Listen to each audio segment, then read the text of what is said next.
talking, start doing. Stop talking, start doing. You're looking to be more creative and innovative?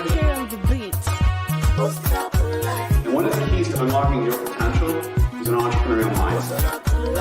I like to say it's mission granted. No one is successful overnight. Keep on keeping on.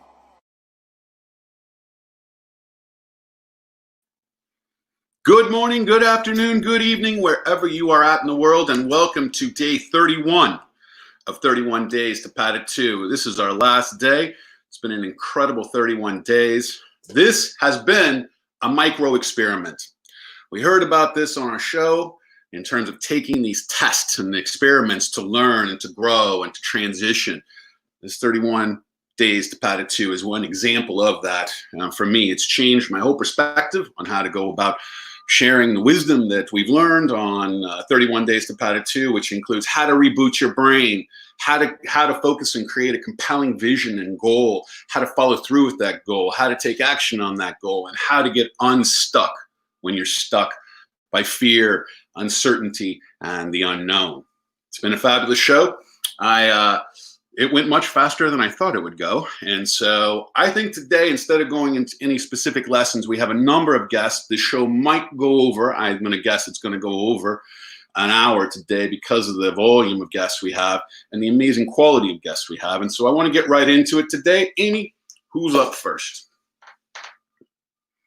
Michael and Anna, how are you doing?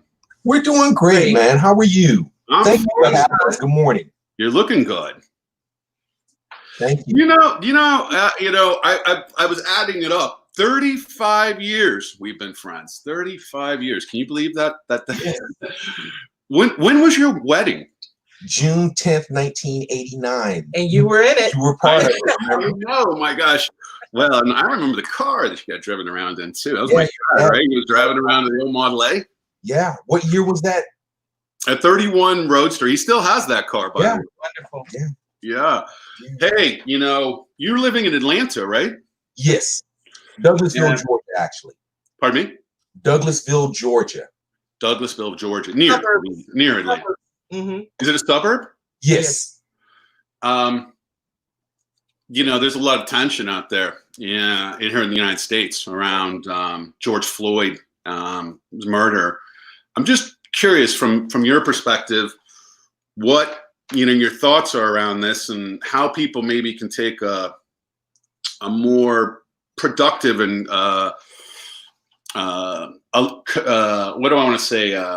engage people, enroll people, come up with a vision that actually moves people forward and bring them together. What are your thoughts on this right now?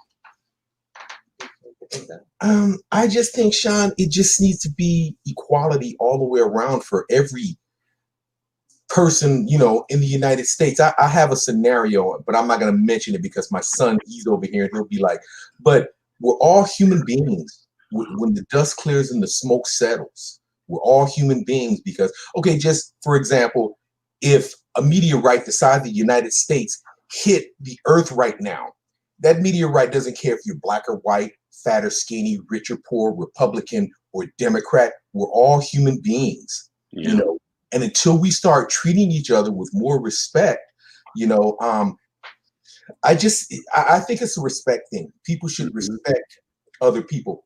And 33, 34 years ago, when me and you met, I walked in the Safeway looking for a job. I had got up at like 3 o'clock in the morning and caught the bus from San Jose, California to Saratoga, California, which by car is a good 45 minutes. So it took me a couple hours anyway.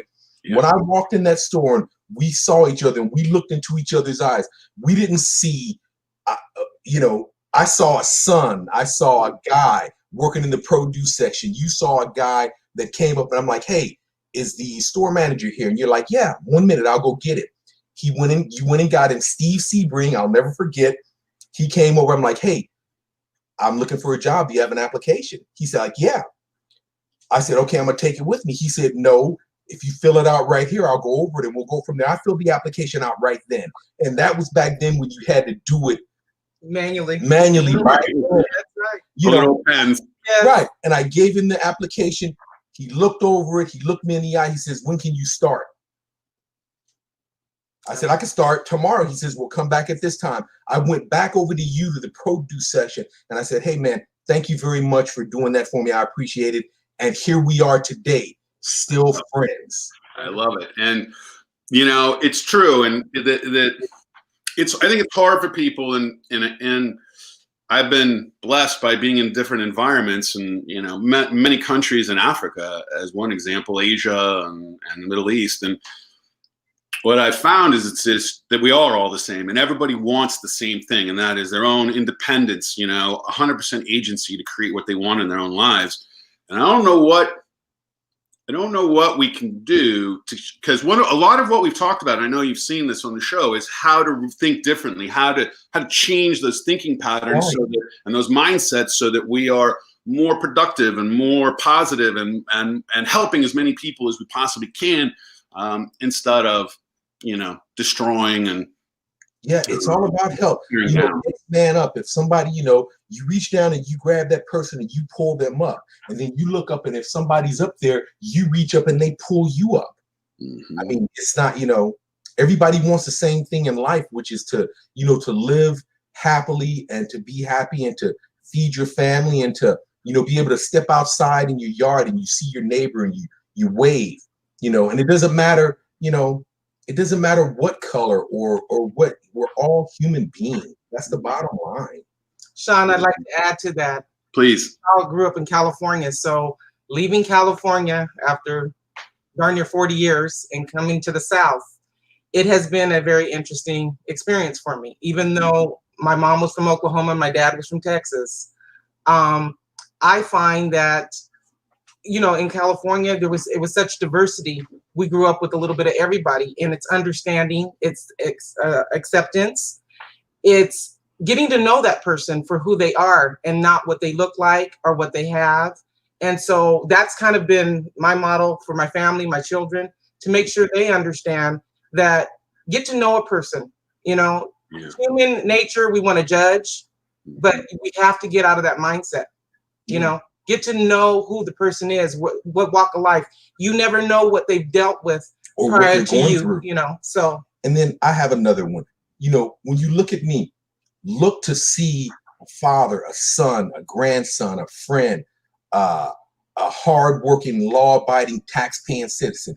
Just don't look at me and see some big black guy, you know, and, you know, Be nervous and uncomfortable. right. Yeah. You know, and then, for example, I'm going to give you another example. When I've talked to people over the phone, you know, business or, you know, some things, I had a friend, and I used to, you know, he was my roommate when I was in Miami. Me and him talking, I talked to his girlfriend and blah, blah, blah.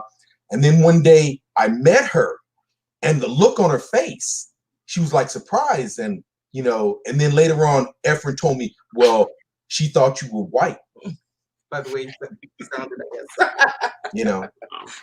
Yeah. So, I mean, it's, you know, I don't know if you saw the one we had with Risha Grant on here. You know, she's the person who goes around promoting radical inclusion, but also is a specialist in unconscious bias. And so much of that, you know, comes from our childhood. And now having, you know, an 18-month-old running around, I'm very aware of what a sponge this boy is. And how have you brought up your children to be more open, inclusive, but also with you have the reality that, you know, they could be misinterpreted, or their behavior and actions could be misinterpreted in somehow a way that could be dangerous for them. How are you navigating that as parents? well, first of all, both of them have home training because, you know, we've never held them up anything. If you do something wrong, there's going to be a consequence. But we've taught them, and we're still teaching them, and I'm even still learning to, you know, just to be mindful of people. And, you know, you have to, in order to get respect, you should give respect, but you're not always going to get respect if you give respect. And if you don't get the respect that you've gotten, then move on, you know, move on, you know, move on, you know, because it's not like my wife, it's not that serious, you know, and, you know, anybody can, there is no right place at the right time. It seems like there's always a wrong place at the wrong time. But if you keep it moving and stay in your lane, You know, and I hope I answered your question about the kids, but we've just tried to raise them in the fact that. Yeah, I mean, you're teaching them and training them, you know, how to be more independent and be self-thinkers as well. Exactly. Yeah, minds of their own. Be a leader, not a follower. You know. Where did this come from? Like, I've been asking a lot of people this. Like, where did you get your internal drive and your determination and your positive attitude? You're just, like you said, if it's not working here, moving on next. You know, I don't have time for this. You're not going to get into a fight over it. You're going to move on. And where did this come from? Was this your kind of the opposite? Most of the time, she has to talk me off the ledge. About every 4 or 5 years, I have to talk her off the ledge. I'm the voice of reason. She's the voice of reason. I'm the one, you know. I think for me, the way I grew up, my childhood, I believe it or not, I was the weak pup of the litter. Okay, I wouldn't have thought that. I was the one that used to get the snuggies where they pull your shorts up your butt, and you know, and I used to the one where they hold me down, and they pick grass and put it all in my face. You know, and then after a while, I started to stand up for myself, and then I went down another road thinking I'm this tough guy and I'm this and that. And I grew up, you know, when I was younger, I was one of 2 blacks in the school or on the football team or in the class. And then, you know, when my mother and my stepfather divorced, I moved from the predominantly white area to the all black area. Mm-hmm. And I was ostracized and teased and ridiculed by my own people. By the way he spoke. By the way I spoke and reacted to things. Yeah. You know, and then I got to a certain point at age where I'm like, you know what? I'm not black. I'm not white. I'm a human being. I'm going to be me. I'm going to be Mike Baines Jr. Yeah. And this is the result of it now. You know, I know either. It's a good outcome. Yeah, I've been at the same job for 30 years, and either you like me or you don't. If you dislike me, it's because you kind of want to be like me. And I'm not trying to be arrogant, you know. Sometimes, Sean, modesty is not my strong point. And I just treat everybody. You're filled with it. And I just say good morning to everybody, even if I've said good morning to you a couple of times and you don't say good morning. I'm not going to come in and say good morning, John. Good morning, Hank. Good morning, Tanya. I'm going to say good morning, everybody. How is everybody today? Right. And then the ball is in your court. If you want to speak back, cool. If not, cool too. Right. I mean, it's a powerful position to take because it means that you're not attached to a lot of stuff as well. No, so I'm a lone wolf. That's people and causes people to have like frustrations, and those are projected onto people, right? Instead of they're actually being real. You know, me and her, after all the years, we've been all over the world, you know, with my job, you know this. And at this stage of the game, for me and Mrs. Baines, we're content with just like this, being next to each other. Well, and we've had to learn a lot through quarantine. I'll tell you that. Had to learn a lot. I was going to say, you know, you guys are an example of a couple who's really done a great job. You know, and I know it hasn't been easy. I just know it because the relationships, you know, aren't over time. What do you think the key, or what do you think the success factor is in terms of your relationship that has kept it going away as long as it has? Well, first, stronger, I should say, even. Well, God first, a lot of love, understanding, and communication. That's, you know, every day. I like to say every day is not a bowl of cherries, but then again, every day is not the pits. So, right. And there are times when our matrix, you know, has a glitch in it, but there are times, you know, like, you know, one of the things I still do to this day, I love rubbing her feet. That's just kind of, I think I enjoy it more than she does. Okay. Yes. That's a win. Your mother is watching. Your mom is watching. I just want to say good morning. It's been a long time. My mother is watching. Yeah, it's so good to see her. She looks wonderful. Yeah. I'll never forget the time we went to the Love Sexy Prince concert at the Oakland Coliseum, you know, when we came in and we were all decked out in our purple. And as we walked through the door, she looked at you, looked at me, looked us both up and down, and just kind of walked away. But on the way out of the door, she said, "You guys have a great time and you guys be safe." I remember that to this day. And that was 20 plus years ago. We made it home. Yeah, we made it home. Yeah. I don't know if I remember. Oh yeah. We'll leave that one alone. Well, we've all grown Sure. since then. We've all grown. The Oakland Coliseum, please. Yes. I think they're gonna tear that down pretty soon. Yeah. I'm not surprised. It's time for another one. That's been there a long time. Raiders Hot rod shows too. aren't there anymore. The Raiders are getting ready to leave, so I'm sure they're gonna throw some condos or something up there. Yeah, it's Vegas, right? It's such a brilliant move. Oh my God. Yeah. That just makes sense. Well, I don't know. Maybe not. Now, how people are going to get together, how that's all going to work out as we go forward. But I just want to say I love you both. And thanks for being an important part of my life. And next time we're on the show, we're going to talk about Oklahoma and your Oklahoma background. And I didn't know that. I know I lived there for a while. And yes, we can share notes. You both were an inspiration, particularly in this moment. And I just want to say thanks for being positive and upbeat and the amazing people you are. We love you, man. Thank you. Okay. We'll see you soon. Thank you so much. Peace out there, everybody. Peace, everybody. Well,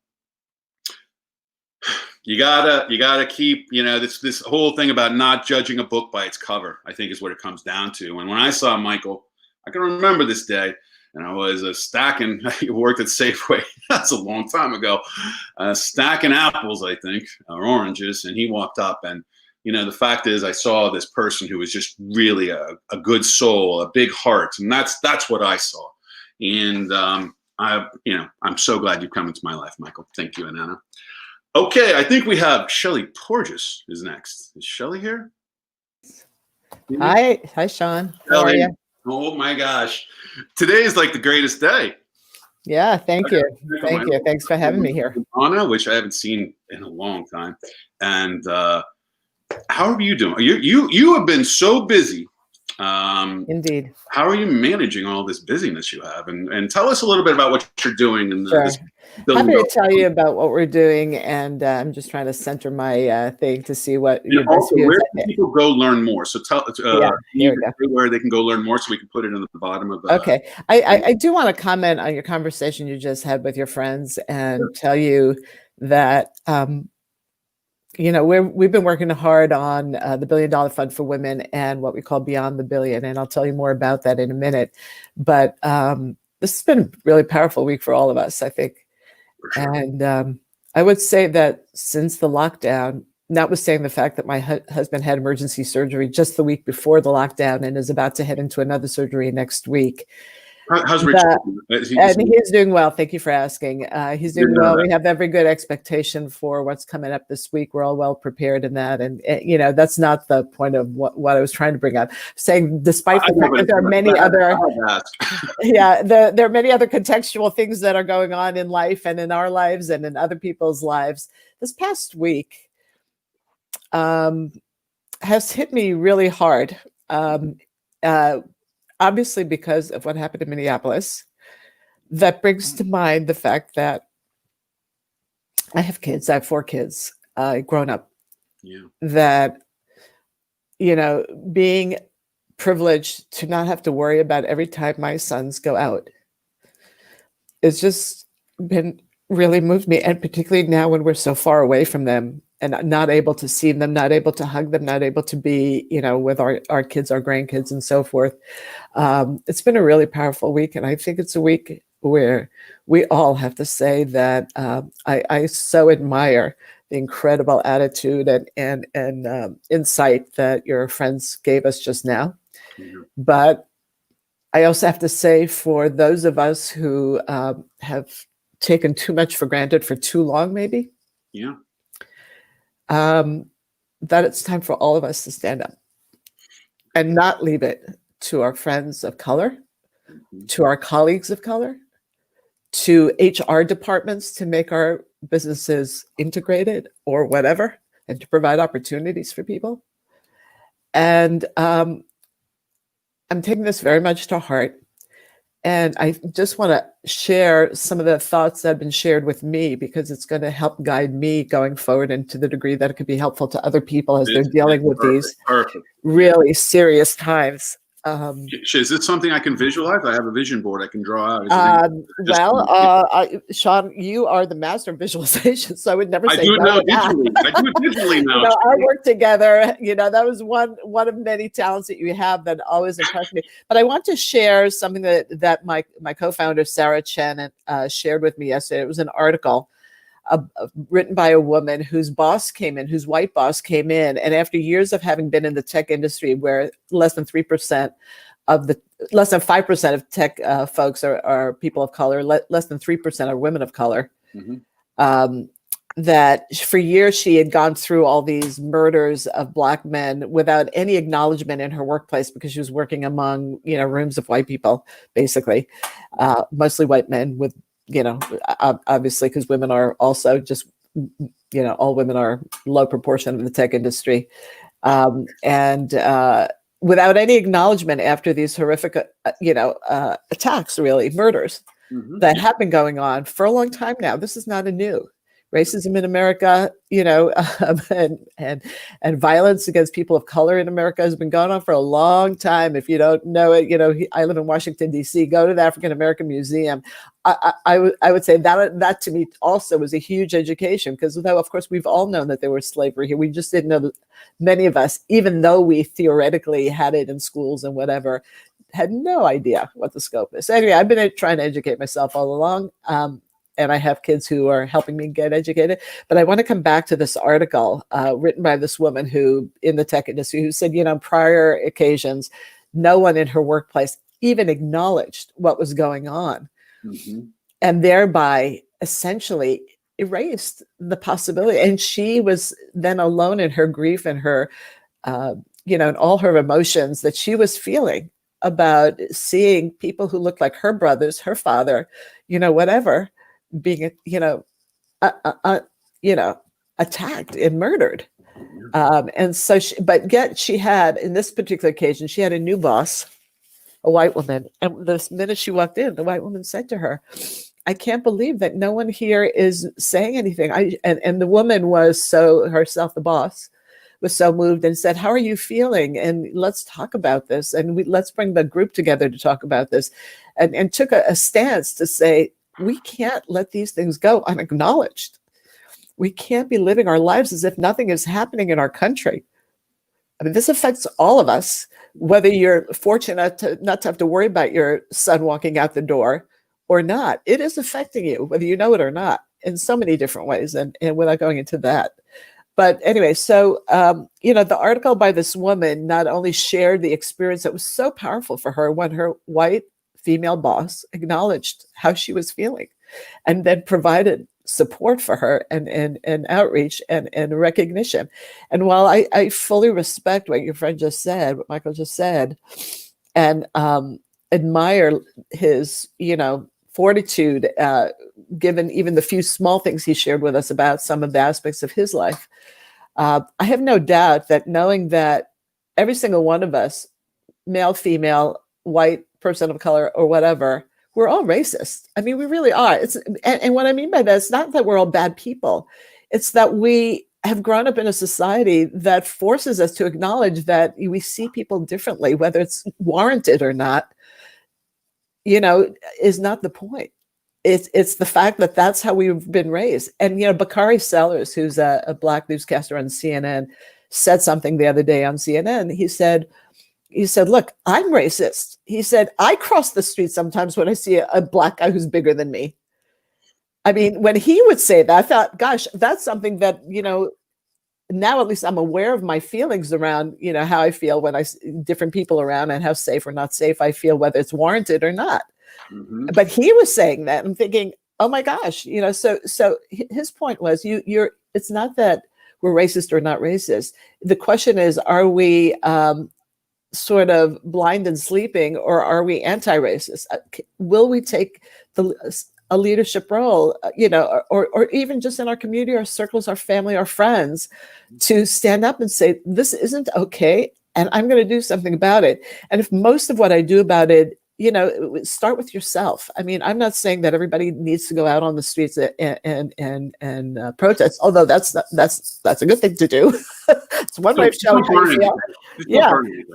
but rather that we talk about it with our friends and family. And we were at a friend's home yesterday, social distancing, because I have this big plot of land, so we were able to stay apart but be together still. And their kids brought it up, and the dad was saying, "Well, what about the looters and that?" I said, "Well, it appears that most of the looters they're finding were not even among the peaceful protesters. They were among people who came in to disrupt things and to create havoc, so that the peaceful protesters would look bad." Yeah. And I just got a note this morning, from a news note that said the Minneapolis police and the mayor have said that they found that people from out of state have come in, people recruited from white supremacist groups have come in to disrupt things, on and on and on. So we have to stand up and talk about it. We can't pretend that nothing's happening in this country. A lot is happening, and I think COVID has put an even greater emphasis on it. Look, which are the communities that are suffering the most? I mean, with all due respect, notwithstanding my husband's health condition, we're not suffering, and I know that we're so privileged. And so what can we do about it? Not only how can we help different people individually as human beings, friends and family, but how can we help communities? How can we help schools? How can we help children? How can we help parents? But the other thing, on a more personal base, I did want to share this article that my co-founder Sarah sent to me, because it says there are 5 things that she says. She says, today you have a chance to be a better colleague. This is the article by the Black woman who wrote about her white boss and how meaningful that was for her. And she said, look, it's important. The first thing you can do is educate yourself. And we know that there's a lot being written now about anti-racism and how to recognize it, engage, be part of it, not just be part of protest movements, because that's one thing, but there are many other ways. Look, I'm here in Washington. I have a few well-connected friends. I mean, I need to start thinking about what other kinds of policies we're putting in place that are disproportionately affecting these communities. Whether it's been done intentionally or not doesn't matter. We need to be mindful of that. It's kind of like when we got into environmentalism and we recognize, we've done a lot of things in our lives that are not very good for our planet. And then as we started becoming more aware, we said, oh, okay, well, we can do it differently now. Now that we know we can and we should do it differently. And the same applies to racism. We have to be mindful, thoughtful, and in the ways that each of us individually has a chance to affect things. And we don't all have a chance to affect it at every level, but the part of our world that we can affect it, this is what we need to do. So number 1, educate yourself. Number 2, talk about it, which is what I was saying. Number 3, give people space. And here I want to just read a little, because that's not obvious what that means. What's happening to Black people under police patrol is a national tragedy, and it is having a traumatizing effect on many people. Don't expect your Black colleagues to be able to jump right back into work as if nothing's happened, especially if there's in a workplace that doesn't even acknowledge these horrific events are taking place. And I just want to add here on this note, because the thing that this brings to mind for me, I'm the child of Holocaust survivors. My parents were refugees from Nazi Europe. My parents were very lucky. My mother escaped Nazi Germany when she was 16 years old. My dad was 20 when he escaped Czechoslovakia. And when I think about what my parents went through, this was the function, it's not the functional equivalent, God forbid, of the Holocaust. God forbid we never get there. But mentally it is. The idea that, people could be taken out in the streets and, physically and otherwise assaulted without retribution. Flat out. Is the same, mentally it's the same construct. And so, I mean, this really moves me in so many different ways, like I said, as a mother, as a human being, as a daughter of Holocaust survivors, as so many different facets of my life. So that's why I wanted to make sure not to start this conversation about what I'm doing, commercially. Without noting what we all as human beings have to be doing and Americans have to be doing. So give people space. There's just be 5 things. Take action. Tech is smart, like really freaking smart. Tech won't be, this is what I'm reading here, what she wrote. Tech wouldn't be taking over the world if it wasn't so damn smart. So I don't buy the I don't know what to do spiel. You have a growth mindset when it comes to everything else. Why do your critical thinking skills suddenly vanish when it comes to figuring out how you can contribute to the whole racial equality thing? So exactly, we are all creators. We're all problem solvers, and particularly in the spaces that we've decided to work in. And these are things we can, and then finally, I'm not reading everything, obviously, but I just want to give 5 things that she's recommending. And, I think these, and then finally, keep looking in the mirror.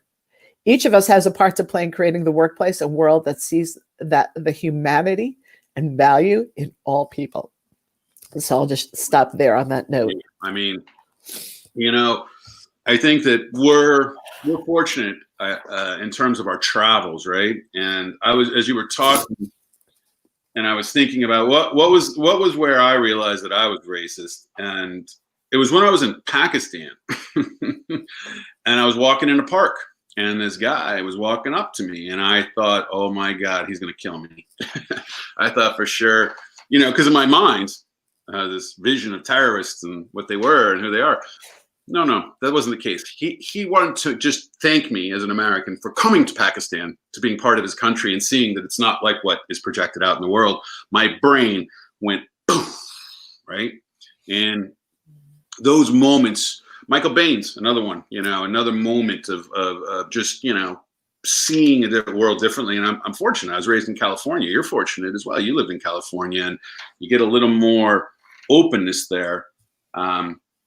One of the things that I've started doing, Dahlia, I mean, not Dahlia, it's Shelly, is, and that's a good thing, I call it, I know Dahlia. I know. I take that as a compliment. I don't, but she, you know, I've started with Zane, and we are intentionally putting him in environments where he's around all different kinds of people, and he knows we don't have any issues with anybody, and so we're fortunate. We're in DC because it's like California in the sense that it's got the diversity level you'd find in California, maybe even more. And so it seems to me, Shelly, that it's really important for us as parents to be responsible for our kids, because I see that child, the sponge. I stop swearing, drinking. I've stopped so many behaviors because I know he's picking it up. And that's when it happens. And so we have to be aware enough now in the moment to be able to change that through these little children, because they're the ones, they grow up in that environment around what they experience with their family. You're doing okay, Shelly. Thank you. Well, I think it's just beginning, honestly. I think it's going to get a lot worse around here before it gets better, because sadly, we don't have leadership. We're absent leadership. It appears to me anyway. Like I said the other day, you know, some people are playing Hungry Hippo when other people are playing chess, and we're not in a good position. That's right. That's right. Well, evermore the reason why we have to be citizen leaders. I mean, if you care, you don't have to be the leader of, you know, a country or a city, or you're the leader in your own environment. You know, you can have an influence on your own circles, and that's powerful, and that's important, because that's how change actually happens. You know, it's great when you have, you know, you look up to great leaders, you know, Barack Obama, whomever, who really did a lot of good for many people with, you know, healthcare and so forth. But you know, Prince Charming isn't coming here. You are Prince Charming. You know? Save yourself, save us. You know, we talked about this yesterday in terms of get mad. If you're mad, make a difference. Find a way. You take that anger. You're mad, you're sad, whatever. Use all your emotions. You love, you know, whatever your emotions are. Use them all to project you forward in a big way. And you know, there's nothing more powerful than influencing the people around you. Trust me. You know, I mean, the not, you know, the elected leaders or non-elected leaders, that's fine. But, you know, we all need to do something here, and we can each do something. And, you know, there was one of my favorite quotes of all time is, "We are not all guilty, but we are all responsible." That was the great scholar, Rabbi Abraham Joshua Heschel said that. And it's something I try to live my life by anyway. And recognize that, you know, we all have responsibility. We can't all be everything to everybody. So that I recognize is true too. But at the same time, you know, we have a role to play here. And, you know, as a very privileged white woman, I mean, I started out, I should say, in a working class family. I did not grow up with wealth or anything. And, you know, I was fortunate enough to have great education and, you know, work really hard and build a great career. And then, you know, have a husband similarly who came from a really modest background, and both worked hard and managed to get somewhere. But, you know, also recognizing, but we did that as, you know, white people. We did that as people with privilege, just because we were white, with nothing, you know, no other privilege but that privilege. And that is a privilege in this country. And we can't deny it. And when I go travel, I get 50 extra IQ points, and I started doing experiments with my different colleagues. We would, wherever we'd go, I'd go, okay, let's do this test. Let's see if they give me a little extra than you because I'm white, and let's and I always flip it around in the moment and help everybody think a little different in that situation. But even that's white privilege because I was able to do that. You can. It's like, you can choose to do that. I'm like, oh man. I know. Layers and layers and layers. And some people say it's not true and don't believe it, but boy, it's a real thing. And no, it's absolutely. So I mean, we're not racist necessarily in the sense that we're bad people, but we can't help but have instincts that we were raised to have. That may or may not be warranted in real time, and most importantly, do not justify anything of so much of what's happening right now, and it's up to all of us. So anyway, just let me take just a few minutes because we have a little Scotia time now, Shelley. Okay. Well, I just want to share with you. What I love, Shelley, is just seeing you really being you and passionate and working to make a difference and trying to figure it out. What people may not know is that you are a very connected person and have capacity to help support when you talk about law change or legislation, those kind of things. You have some influence in that space. And so maybe you can talk just a little bit about that because we do have other guests and Sure. Okay. Yeah, I mean, in this space, I mean, I don't yet know. I mean, I'm certainly going to be looking at one of the interesting things I just found out about in the last week or so is that the government is establishing a co-investment fund. So I'm in the investment space. I'm a venture investor. I started a company called the $1 Billion Fund for Women that is a global consortium of now almost 90 venture funds, as well as some other investors into that as well. We surpassed $1 billion, mobilized over $1 billion in pledges in less than 9 months, which was unheard of, to be invested into female-founded companies as well as companies, people of color, founders of color, underserved and undervalued founders. So that's my space. As far as the policy question, then, I found out that the government was looking to stand up a $2 billion co-investment fund that would be co-invested into undervalued founders. And a friend of mine had worked for Senator Ron Wyden, working on some of these related issues, although it was not Senator Wyden's proposal or bill. So I reached out to her and figuring I'm sure she can she can figure out who's working on this so that we can get involved with that. And we want to get involved with it. And again, because this is another opportunity for us to foster economic development in communities that are underserved and with founders who are underserved and undervalued, not just women who are underserved and undervalued, which is the primary reason we started this. And when I say we, again, I want to mention my co-founder, Sarah Chen, and we have a team of 14 people now. But also, just try to understand where the intersectionality is here with other communities that we need to foster. Another community is the Native American communities. That, I mean, is even worse off, if you can imagine. We've had a person who's in charge of the Osage Nation, and his brother was a chief, and we've had conversations about the Native American plight and what we can do to help that on the show. Yeah. Twice. Well, yeah. Okay. Very good. Well, I know you have a good short of time, so I want to be mindful and respectful of that. Well, so I'll come back maybe another time to talk more about investing in women. You started a show, this Beyond the Billion, right? It's like an online streaming show?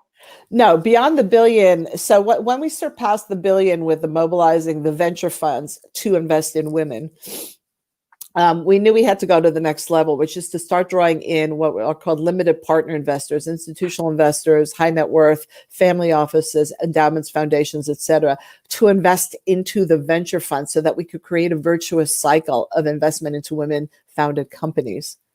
So Beyond the Billion is not our show. Beyond the Billion is our initiative to bring in those LP investors to fund the GPs who have pledged to invest in women. The GPs of the $1 Billion Fund for Women.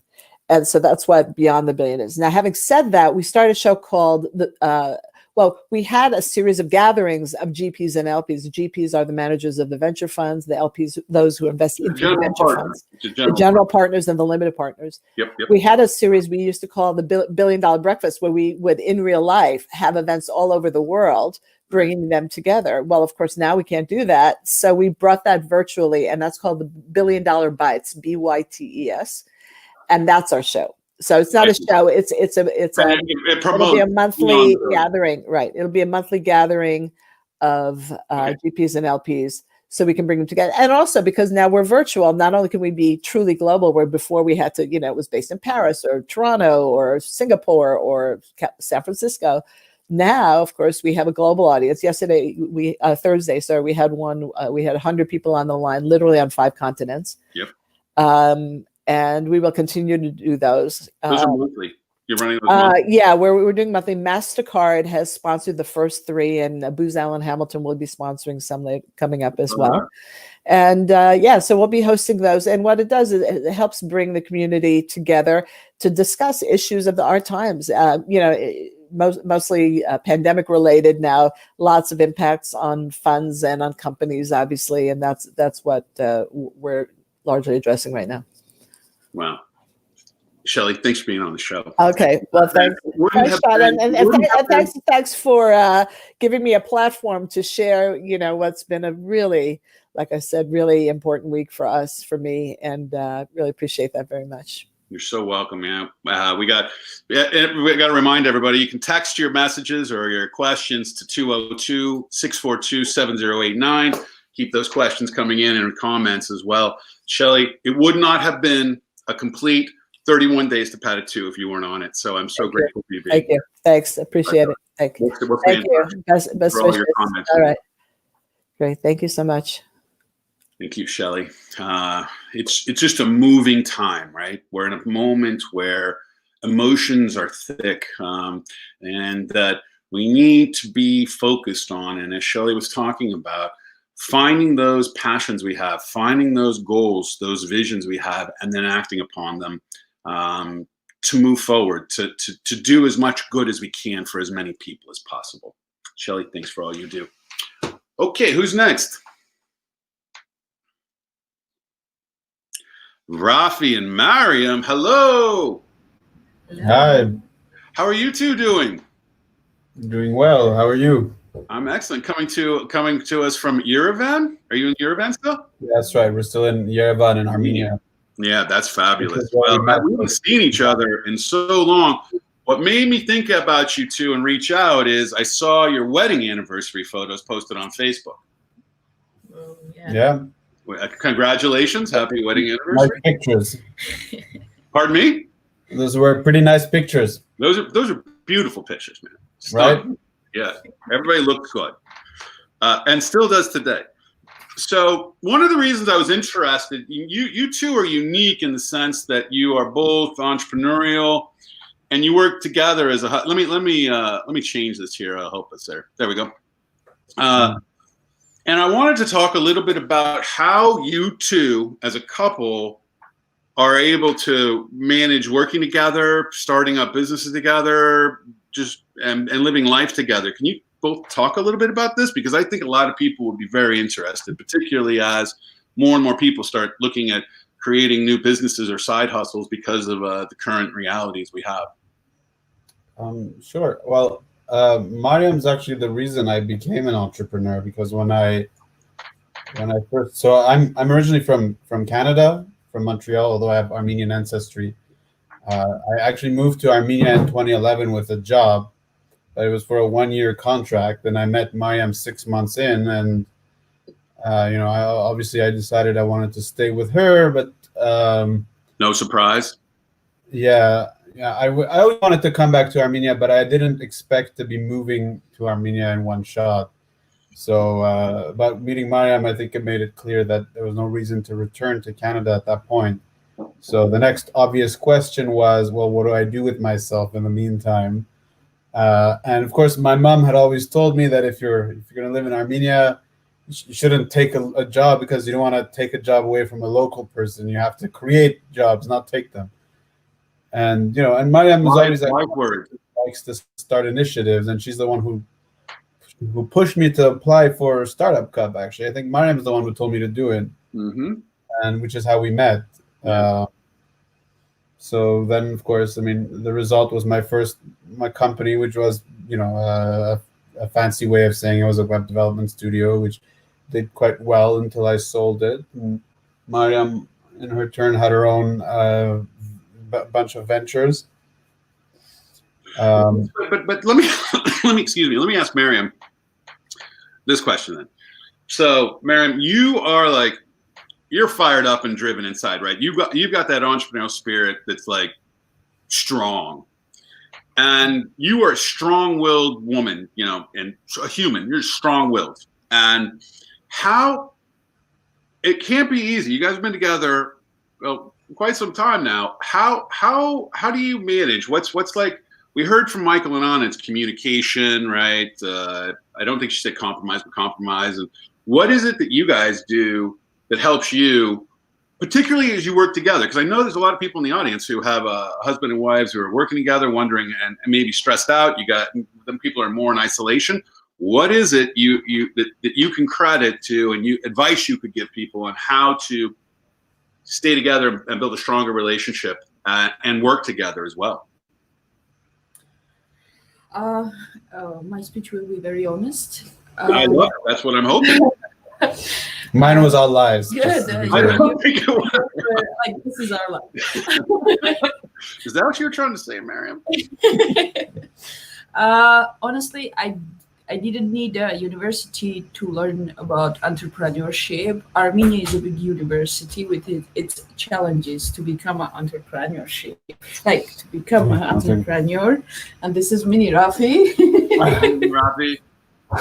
Okay. This is the first one. How cute. Yeah, there is second. I think she's like one of those seekers in Star Trek where she's attracted to, when she hears we're on a video conferencing, it just attracts her.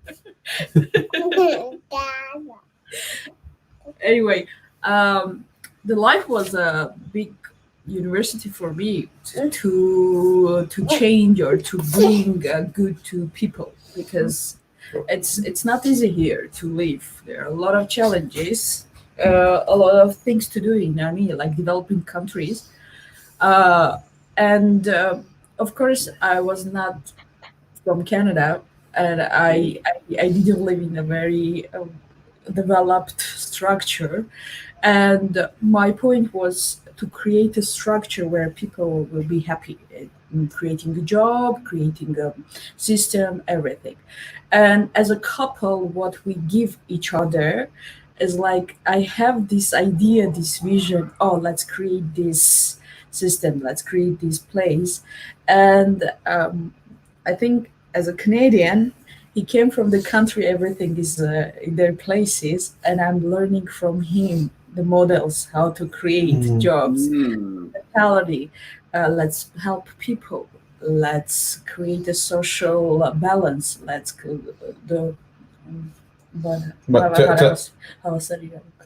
equal rights. Equal rights. Everybody's job. That means what he has, I needed. What I have, this not structured spirit, he needs it. Right. Yeah, it's the yin yang. You guys are like a balance for each other. To answer your question a bit more specifically, I mean, we've never, obviously we've both been involved in our separate ventures, but the one, let's say, venture we have been partners in is our family, as we've been building one together. And as I think I mentioned, we just had another son 2 weeks ago tomorrow. Congratulations. Thank you. So that's also that's the one thing that we're doing together, but even in our professional lives, I would say, like, what I like about Mariam is she likes to kick my ass. She likes to. She's the one with I'm the one who has ideas that doesn't like to put them together. She's the one who makes me do it. You need Mariam's that. the one who's always trying to do something, and I'm helping her by, I'll be like, yeah, that's a great initiative, but the idea is all wrong. Let me fix that for you. I love it. So being in the yang is. What happened with your online book idea or your book business? Did that go forward? Audiobooks. It was Audiobooks. really great. We digitalized a lot of books, but the problem was a payment system in Armenia. It didn't work. Like my market was diaspora outside of Armenia, and the problem is like developing countries, PayPal doesn't work. That means, or at least in Armenia, it doesn't work. It doesn't Still, work. it works in Egypt and it doesn't work in Armenia. You can open accounts, but you can't receive money. It's a very confusing thing that we're trying to fix. Yeah, no kidding. It needs to be fixed. Yeah, the payment system, like online payment system, is not developed here, and the product was not good. Like I couldn't sell it because my market was outside of Armenia, and I'm waiting good opportunity when online payment system will be okay, like good in Armenia, and I can sell it again because what I have, I can keep forever. Right. And so it's you still have all of it in digitized. You're just waiting for the payment systems to. Yeah. Couldn't you set a business up in another country and then run it through that country into Armenia? It's a little bit hard because. Actually, so a lot of the things are actually on Amazon already on Audible. Right, of course. Yeah, back when we were doing this, it was new and different, huh? Yeah. So like the business exists and it's operational and it is possible to buy them, but I think it's just until certain things change. Right now, it's been a bit more of a cottage business until it turns into something that we can. I totally understand. Yeah, and I just curious where it was at. But Tigran, he's still running that bank. Is it Amera Bank? What's it called? Ameria Bank. Ameria Bank. Yeah. Yeah, we both have accounts. You know Tigran? Yes, we do. What does he say in terms of different options for online credit card processing? Oh, so right now it is possible to process on credit cards, which is the way that people mostly purchase it today, right? I mean, it is operational in that sense. I think Mariam just meant to imply that there are certain limitations to the amount that people can do. A lot of people prefer to pay on PayPal, which doesn't work out. But credit card payment is still possible. It's just a little bit costlier for us. Sure, yeah, I got that. But I just want to make sure you're connected to Tigran, so that's good news. One of the things we've been promoting on the show is make friends with bankers, and he's a good one to make friends with. We're well known at the. Hugs, so I want to see hugs. Both of my businesses are registered there. So are my. I gotcha. Well, so do you guys have a question for me? You want some challenge you want to overcome or opportunity you want to take advantage of? Well, we would like to hear from you. I mean, we haven't really talked to you in like 8 years. Yes. What have you been up to? Has it been 8 years? Whenever, 7, 8, 7? Yeah.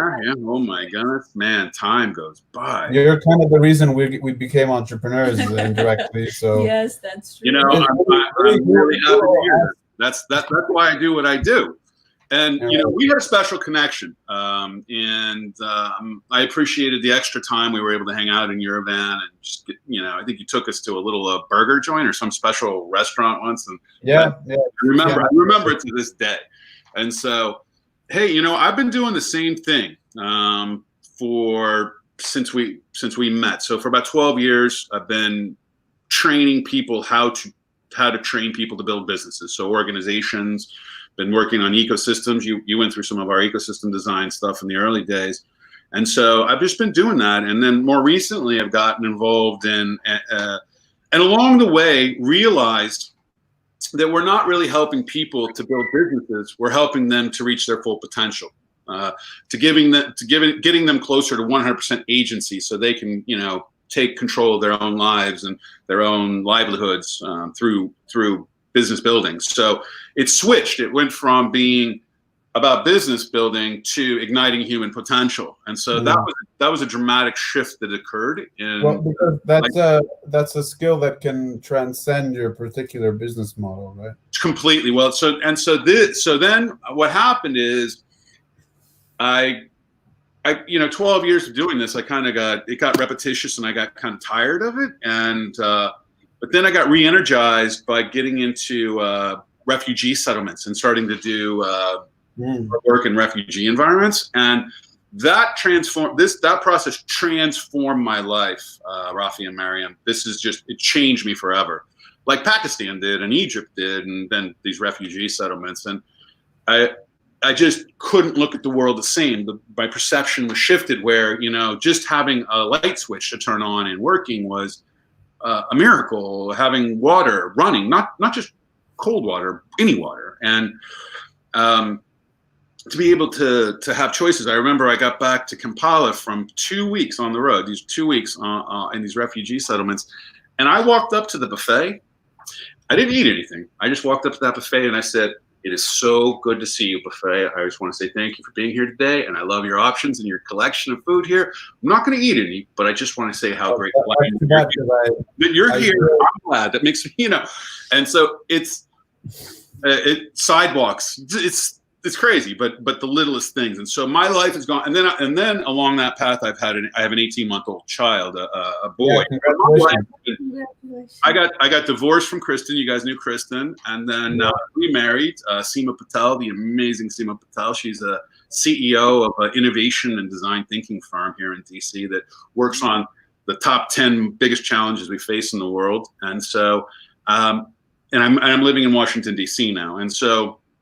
I started doing meditation, the Deepak Chopra 21 Days of Abundance. If you haven't done this, download it, follow it day by day. Just do this. And 31 Days to Paddle 2 came out of those meditations where I was like, I got to do something. And I'm going to make a big announcement here at the end.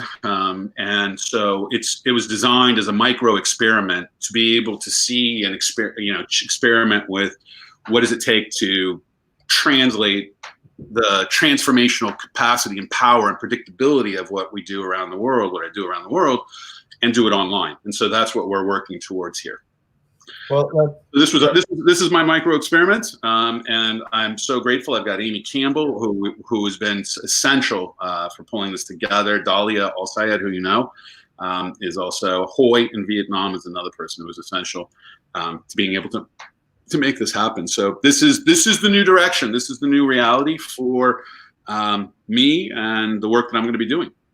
That's cool. You've been to Armenia, so you know that Armenia is not quite a refugee camp, but it is also a country that's got nowhere to go but up. Right? It's a country that a very ancient nation. We're a 3,000-year-old nation, but a very modern country. It's a 29-year-old country. We regained our independence from the Soviet Union in 1991. And so we have everything to rebuild right now. And that's obviously what was attractive for me about life in Armenia. And I think that's something that I found attractive in Mariam, is that she shared that mindset. Good job. I mean, Armenia in Yerevan is one of the most beautiful cities, really, honestly. It's something, whenever I get a chance and I hear anybody's in that neighborhood, I'm always referring, stop in Yerevan and check out what's going on there, because you also have some of the We'll tell the president to bring you a medal next time. But anyway, humbly and with honor. Yeah, great. For me, like being part of the training with you was great, because it unleashed an entrepreneurial mentality that I always had in me and that I had never really experienced because I never needed to. I was working elsewhere before. Right. But after these two businesses, like right now, I'm part of another startup, which is a bit more international, but we're doing all of our technology development in Armenia. It's called Mutable, and it's an edge computing operating system. We just raised $1.6 million in seed funding. That's incredible. Congratulations. Yeah, it's really cutting edge stuff. It's going to be something to watch over the next 5 years or so, especially now in this situation where edge computing, when you're seeing how the global internet infrastructure is being almost overwhelmed by all those people who are online because they have to be, they're online to work, to play, to study, and so you need this sort of extra capacity, data capacity. So it's a really cutting edge industry. It's really exciting to be part of it. Is there a website we can go to? Sorry? Is there a website we can go to? Yeah, mutable.io. Mutable.io. Okay. Yeah. And congratulations. I have a saying, though, you just received funding. It just got harder, right? Now it's got to perform, and so what are some of your projections in terms of growth? Well, we're working towards a Series A by next year, but this is public information. So we already have a pilot program with Midco, which is one of the larger cable companies in the United States, which is 50% owned by Comcast. Yep. A similar one with Shaw in Canada. And then we're working with a few other internet service providers and telecommunications companies, both in the United States, Canada, but also in Europe for the moment. This is great. So, wow. And the idea is we knock out the first ones, the next ones will follow. And the idea for us is basically to give you a gist of what we're doing is we're like the Airbnb for servers. Okay. Right? So you got all of these telcos, they got these massive servers, these data centers, but they only use 100% of it, let's say 3 or 5% of the year. The rest of the time, they've got all this excess server capacity. And our OS helps monetize these extra server space, or also to create better internet experiences for their customers, by bringing the internet on the edge, which means as close as possible to the end user, which means less latency, better quality. You can do all your Zooms and your online gaming and all that stuff. So that's what we're working on. Smart. Really, really smart. Thanks. Well, we'll look forward to watching your progress. And I just want to say thank you both for being here. And you both are an inspiration to me. So thank you. Well, you're an inspiration to us. So I guess we're equal. we're a mutual fan group. We're on par now. That's right. I look forward to seeing you in your van here, son, one day. If you're in DC, you need to ring me up because we're going to get together. Okay. I'll do that. Okay. We'll definitely do that. Congratulations. Keep up the great work. Thank you. Thank you. Wow. Never, ever give up. That's what that is right there. Never, ever give up, everybody. You never know when it's going to break. You just got to keep plugging along. Okay, Amy, who's next? Mom. I love you, Mom. Happy 31st of May. You too. Wow, quite a show so far, huh, Mom? Yes, awesome. I love it. I could do this all day. Yes, you could. I probably could. I know I could, but maybe everybody else would get tired of me. Yeah, I think so. Mom, how are you doing? So, are you feeling better? You look great today. Yeah, I feel good. Anna Marie Barnes says hello. Oh, hi. Baines, pardon me, not Baines, Barnes, Baines. Yep. She says hello. Michael says, well, you say hello, both of them. Yeah, well, Here, I'm going to bring them in. You guys are live. You guys can say hello. I haven't seen you in a month of Sundays or You're more. muted, Michael. Wow. Yeah, they're muted. They don't know they're muted. I'm going to pull them out. Well, we tried. So, Mom, what are you thinking? We've been doing this. This is your 4th Sunday. We've had 4 Sundays here. What's inspiring you right now? Do you have something that you're compelled to share with people right now? Well, yes. I was thinking about all this because we've just been inspiring people nonstop. Well, maybe this will work too. So what I want to talk about today is, entrepreneurs need to know how to locate their buyer or user of their service or product. And so that's what I'm going to talk about today. Excellent. And first, I'll tell a little bit of history about me. I have 42 years in sales, specifically real estate sales. And the way that works is you get a license, you go to work for a real estate company, and then the broker tells you you need to go find buyers and sellers. So it's called prospecting. Right. And so that's a major component of sales is prospecting, where your next sale is going to come from. Or in my case, that time was my first sale. And you are prospecting to, it's also called farming. And we all know farmers. They take care of their soil, they plant their seeds, they water them, they take care of them. And eventually it turns into produce, vegetable or whatever. And that's kind of what prospecting is like. It's farming, and it takes time. It's not usually something that happens the first time you talk to somebody, but it could. And it's investing in that and nurturing that relationship that over time could and ideally becomes a sale, right? Is that what, Yeah. that's what it comes down Yeah. to? Right? yes, and the more prospects you have, the better your odds are. The numbers, it's a numbers game, let's say. The more numbers, the better off you are. And let me give you a couple of examples here. There are many things you can do, and a lot of them are free.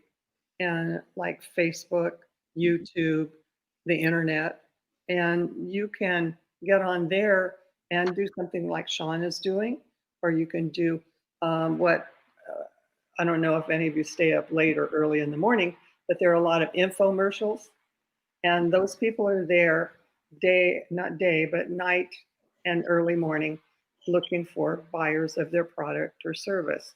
So none of us can afford infomercial time on TV, obviously.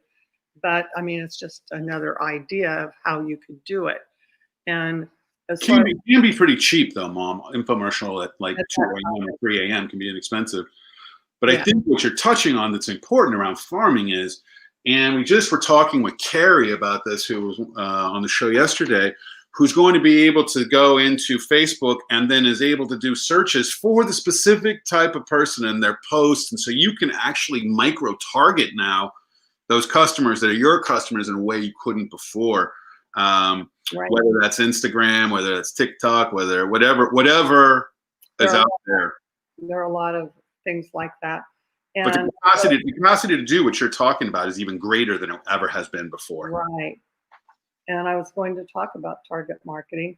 And there are many services companies, they'll search for you to have all kinds of information to target a specific group, demographics, age, income, CEOs, CFOs, just about you name it. There's some place that's got that information, which for you would be maybe valuable to have a target group, because I mean, when you're doing it online, you're just targeting everybody, but specific targeting increases your odds a bit. And More focused. You mean more focused? yes, on your specific buyer or Totally. end user. And so through getting these prospects, you're building a database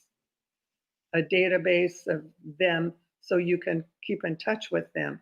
It's said that it takes at least 6 times seeing you, hearing from you before anybody even comes close to remembering you. So it's an over and over kind of thing.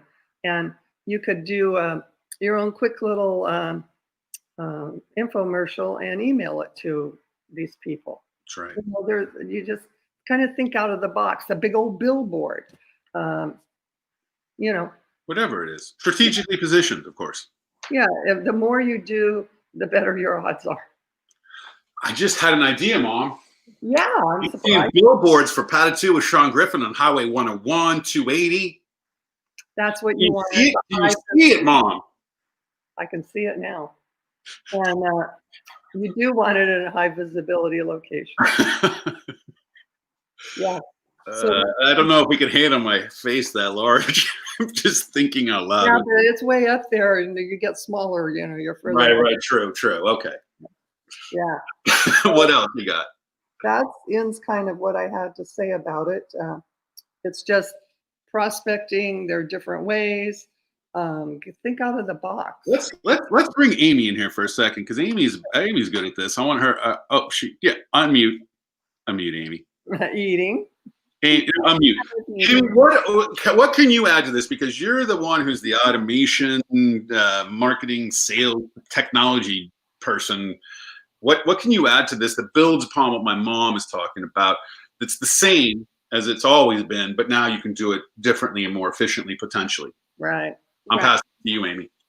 Well, it depends on where your target market hangs out. So if you're talking about social and you're looking at business to consumer, Facebook and TikTok and Twitter, those make a lot of Instagram, they make a lot of sense.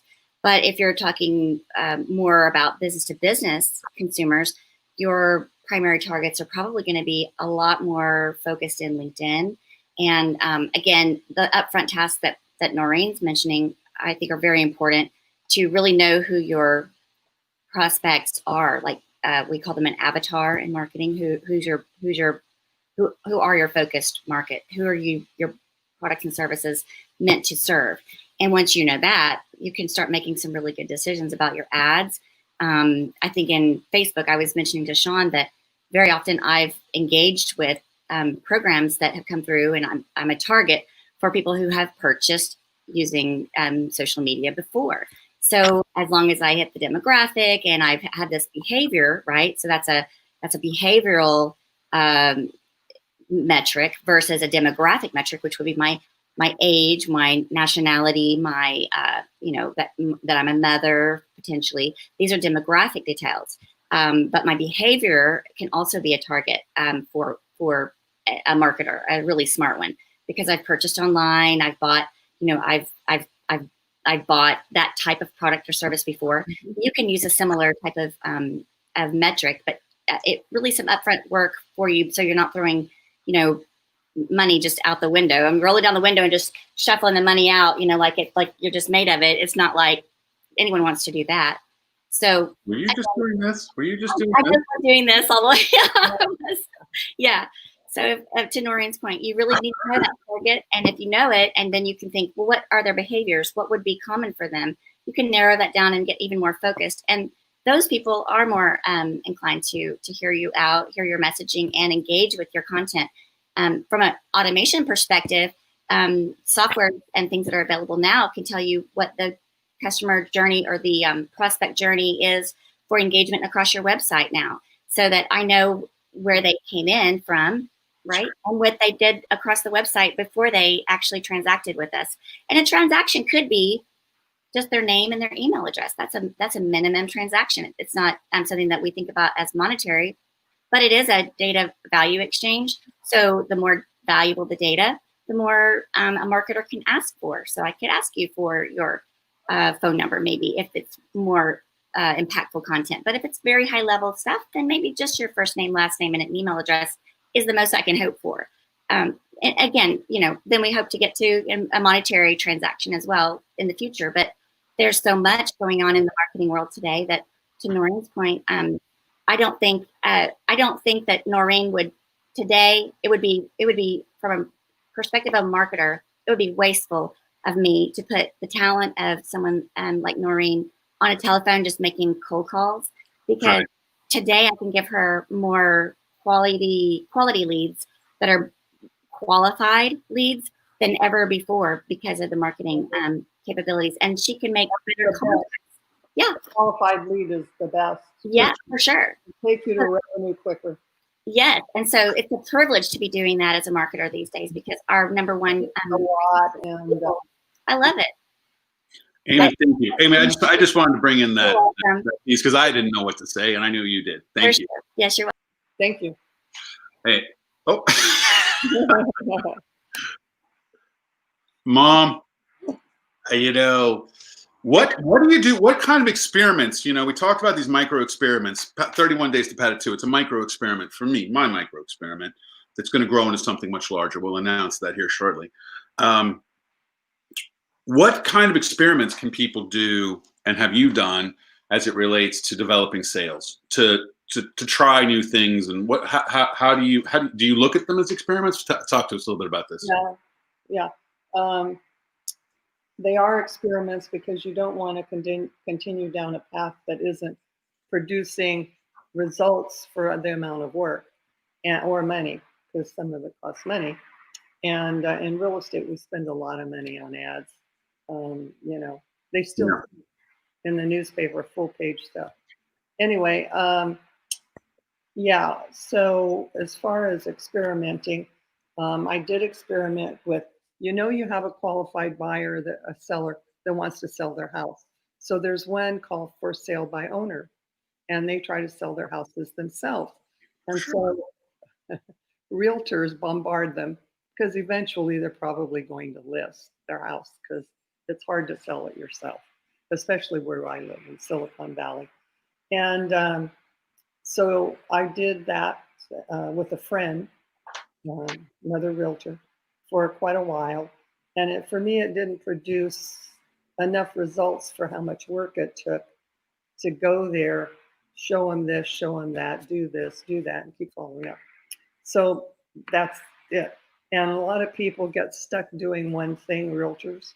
And it's like, you know, the definition of insanity is doing the same thing over and over again and expecting a different result. That's Einstein for you. And it's really true. You have to change something if it's not working. So for me, patience has never been a really big virtue of mine. I think I may have got that, Mom. I'm sure you Thanks, Mom. You never noticed, but it's true. So I'm not Zane got that as well. So it runs in the family. So it's inclined. I've never been inclined to do something long term that didn't work. So almost everything I did was kind of an experiment to see if it worked, and if in a reasonable amount of time. For me, reasonable for somebody else would be longer probably, and I moved on to something else. Mm-hmm. I was very successful with what's called expired listings. They're the ones that listed their house and it didn't sell, so it expired. And they want to sell their house, so they started working with them and was very, very successful. That's great. That's great. Great example. And also just when to let go as well. So, you know, you got to have those measurements in place. And if it's not meeting those marks or those milestones, then those are clues to you that maybe this is not the best solution and try a different one. And the more money you're spending on it, if you didn't sign a contract, so you can get out of it and stop losing more money that isn't producing, you know, a result.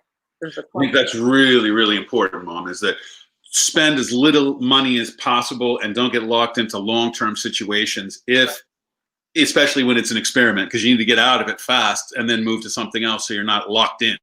That's right. That's a really good point, Mom.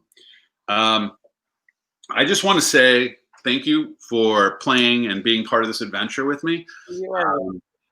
The show has been really fantastic, and it's changed me. I knew it would, and that was part of the intention, right? And so, but having you part of the show and Insights with Sean's mom has been just the highlight for me, and I want to say thank you.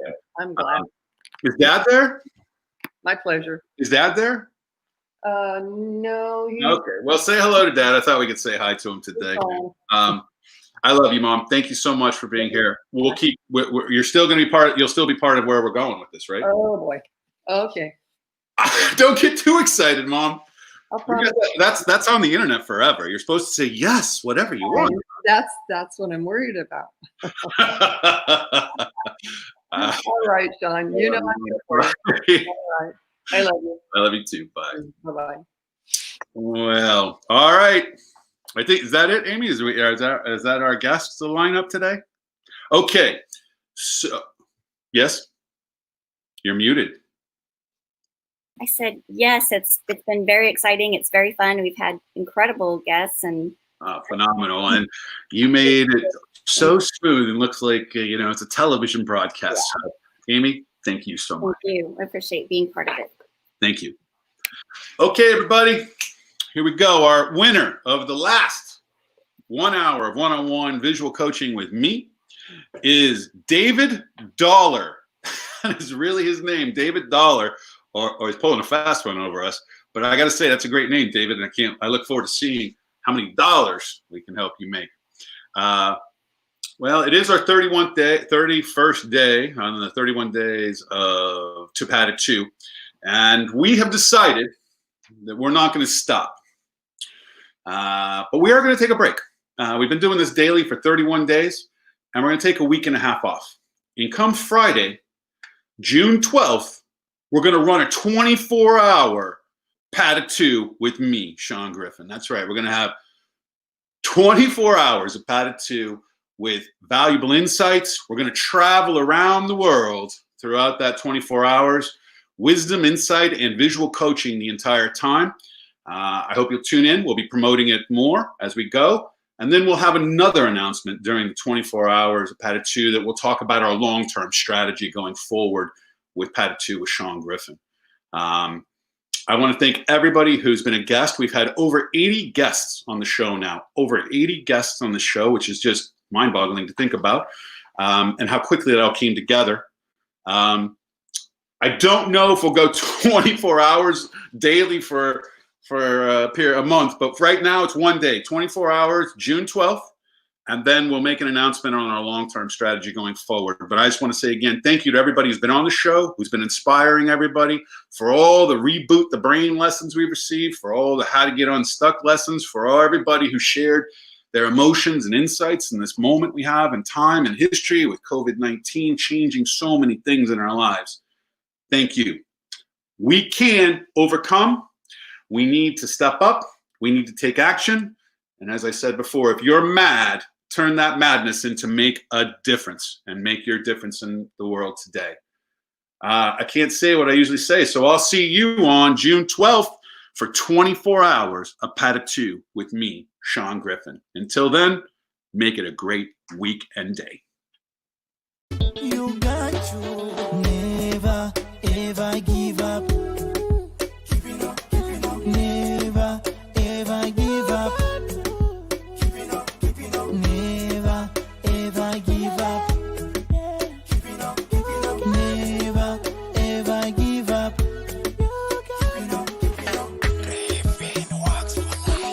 Believe in yourself and you'll go far.